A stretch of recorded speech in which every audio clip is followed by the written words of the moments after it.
सच आया सामने, झनक अनिरुद्ध की ही बेटी है, यह साबित हो गया डीएनए टेस्ट की रिपोर्ट से।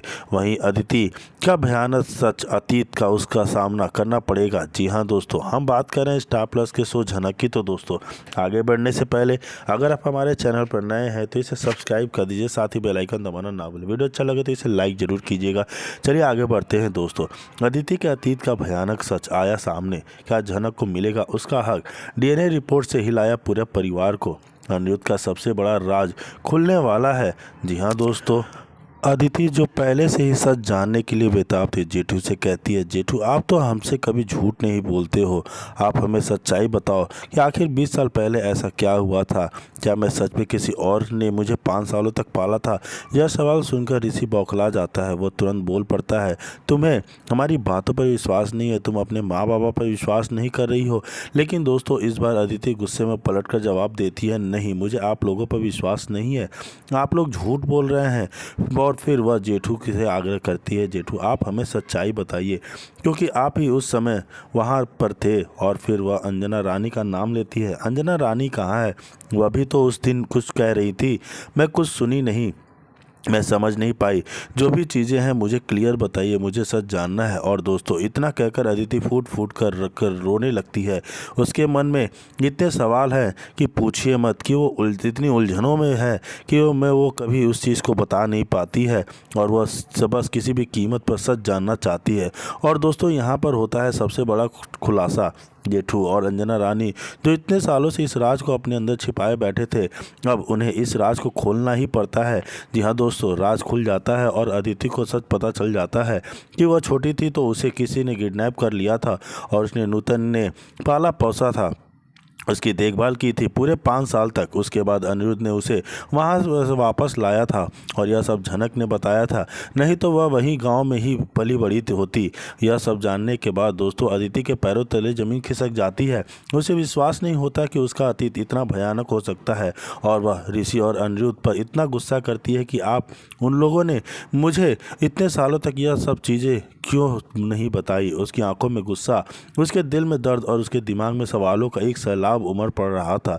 यह कैसे हो सकता है? उसके माता पिता ने उसने इतनी बड़ी सच्चाई कैसे छिपाई? क्या वह किसी और की बेटी थी? क्या उसका परिवार उससे झूठ बोल रहा था? यह सारे सवालों के अंदर ही अंदर खाए जा रही है दोस्तों। वहीं फिर देखने को मिलता है कि झनक के दूसरे स्लाइड से झनक के जीवन में कई महत्वपूर्ण मोड़ों पर दर्शाता है। इस एपिसोड में झनक की मजबूती, इच्छा शक्ति, परिवाहक शक्ति, उलझनों में संपर्कों का संघर्ष हो विस्तार को दिखाया जाता है। एपिसोड की शुरुआत होती है जहां झनक अपने परिवार के साथ अपने कॉलेज की परीक्षा तैयारी और टॉप करने की कोशिश में दिख रही है। पूरे घर में उसके सपनों को पूरा करने और की उम्मीद और भरोसा की लहर दौड़ रही है। झनक अपने पिता अनिरुद्ध के ऑपरेशन के लिए भी तैयारी करती है, जिससे वह खुद को डॉक्टर बनने के लिए प्रोत्साहित कर रही है। उसकी मेहनत और लगन हर कोई सराहता है, लेकिन उसके लिए रास्ता आसान नहीं है। यह एपिसोड में अदिति की झूठी प्रेगनेंसी की सच्चाई सामने आती है। यहाँ दोस्तों, वह अदिति का व्रत बिना तोड़े ही झनक को पानी पिला देता है। वह अनजाने में ही सही भाई, लेकिन ऋषि के हाथों से ही झनक का व्रत पूरा हो जाता है। वहीं उसके हाथों से पानी पीकर उसका व्रत टूटता है। तो देखना और जाता है। देखना यह दिलचस्प होता है कि क्या अदिति को जब पता चल पाएगा कि झनक ने ऋषि के लिए करवा चौथ का व्रत रखी है, तो आगे क्या जो अदिति का क्या फैसला होगा। जी हाँ दोस्तों, अदिति तो आग बबूला हो जाएगी, वहीं घर वाले भी बहुत शौक हो जाएंगे कि झनक ने ऋषि के लिए व्रत क्यों रखा है। उसने तो डिवोर्स दे दिया है और वो डाइवोर्स पेपर पर भी साइन कर दिया, अब वो दोनों अलग हो चुके हैं। फिर झनक ने ऋषि के लिए व्रत क्यों रखा? अदिति को जब पता चलेगा तो वो क्या एक्शन लेगी, घर वाले क्या करेंगे। जी हाँ दोस्तों, वहीं दूसरी तरफ दिखाया जाता है कि रही है झनक अपने माता पिता के अनिरुद्ध ऑपरेशन के लिए भी तैयारियां करती रहती है, जिससे वह खुद को डॉक्टर बनने के लिए प्रोत्साहित कर रही है। उसकी मेहनत और लगन को हर कोई सराहता है, लेकिन उसके लिए रास्ता आसान नहीं है। एपिसोड में अदिति की झूठी प्रेगनेंसी की सच्चाई सामने आती है, जिससे पूरे परिवार में तनाव फैल जाता है। अदिति खुद इस स्थिति से टूट चुकी है और अपने जीवन में कई दुखी पहलुओं को झेलती हुई दिखती है।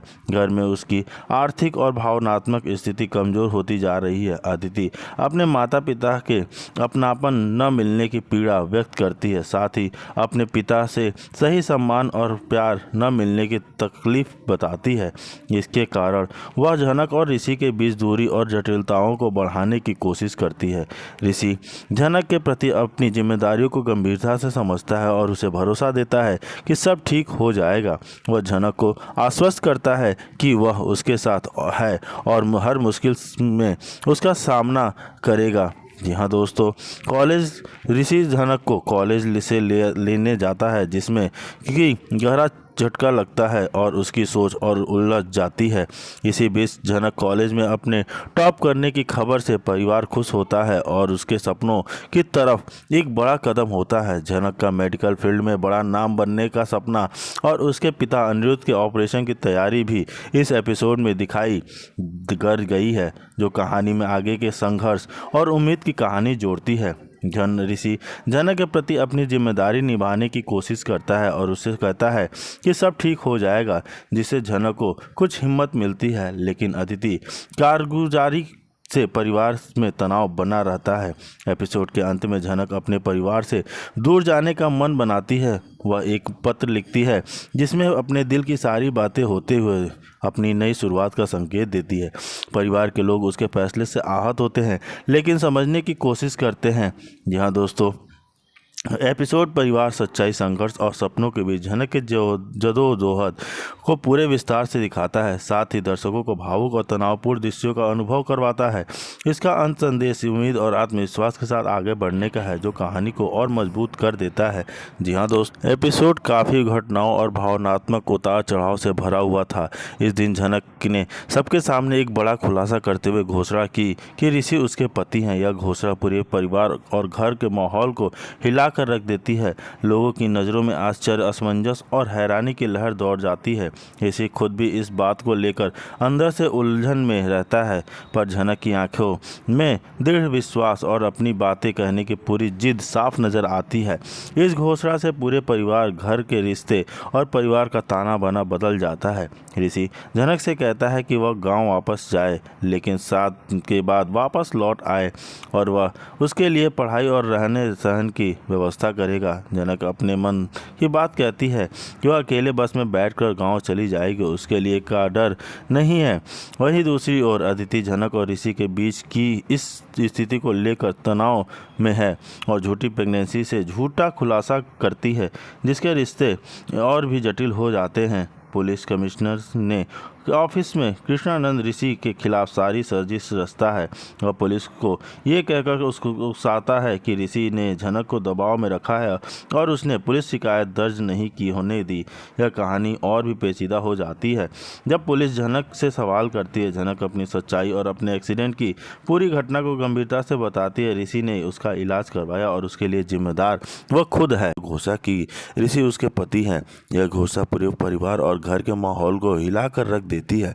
लोगों की नज़रों में आश्चर्य, असमंजस और हैरानी की लहर दौड़ पड़ती है।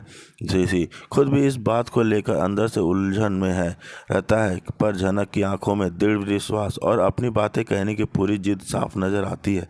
इस घोषणा से पूरे परिवार, पूरे घर के रिश्तों और परिवार का ताना बाना बदल जाता है। ऋषि झनक से कहता है कि वह गांव वापस जाए, लेकिन श्रद्धा के बाद वापस लौट आए। यह सब देखने के बाद उसकी पढ़ाई, रहन सहन की व्यवस्था करेगा। झनक अपने मन की बात कहती है कि वह अकेले बस में बैठकर गांव चली जाएगी, उसे किसी का डर नहीं है।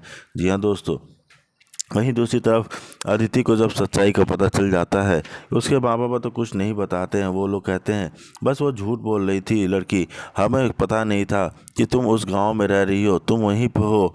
हमें जब भी पता चला तुम्हारे बाबा तुमको वापस लेने चले गए। लेकिन अदिति का गुस्सा शांत नहीं होता है। वह बस यही चाहती है